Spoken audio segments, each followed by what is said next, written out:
Hello everyone. Today I would like to show you all how to install apps on your Apple Watch. Let's have a look. First, press digital crown button to access app screen. Scroll and tap App Store icon. Once you have the App Store open on your watch, you can either browse some of the featured apps that shown up when you open the App Store, or you can search for an app.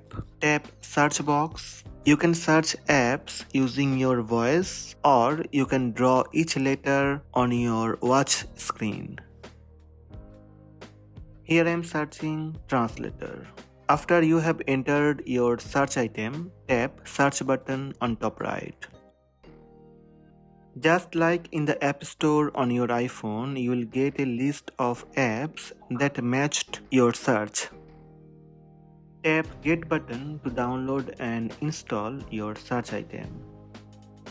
You will be prompted to double-click the side button to make the purchase. This will start downloading your app.